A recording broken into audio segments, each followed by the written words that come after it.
Beyond Swastika and Jim Crow is a wonderful, unique American story about Jewish, German immigrants, folks who are facing prejudice and discrimination in their own homelands. Who were purged from the universities in Germany and who were seeking opportunity in the U.S.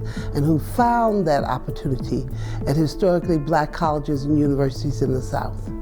And hence you have this group of Jewish settlers coming to this country who had to deal with anti-Semitism in their way, facing blacks in the South who were dealing with Jim Crow. Here they are now facing this together.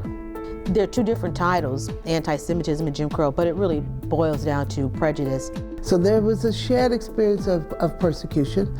In some places in the South, Jews were hated equally with blacks.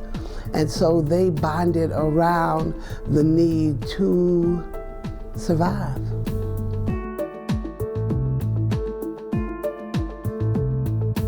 So they had a chance to bring some of that international worldliness to these small southern towns, and they got a chance to experience the culture of the African American. And they became very much engaged and involved, and most of the time spent their entire careers on these campuses. When the curators designed the exhibition, they wanted you to feel like you were a student in one of the classrooms and you could sit down. They actually have some lesson plans and some of these stories that many of the students and professors wrote. Albert Einstein taught at Lincoln University.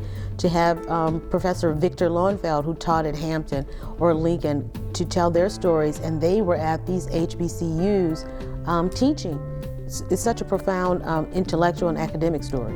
And certainly when the civil rights movement emerged, some of these professors, such as Berinsky and Tougaloo, were very much engaged with their students in the struggle. We even have in this exhibit a receipt of a fine that was paid by a Jewish professor and his wife.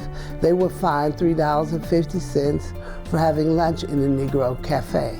So we're hoping people who are interested in this topic will come and see the exhibition here at the DuSable Museum of African American History, 57th and Cottage Grove. www.dusablemuseum.org. You can also go to our Twitter page and Facebook and learn all about the exhibits and the programs.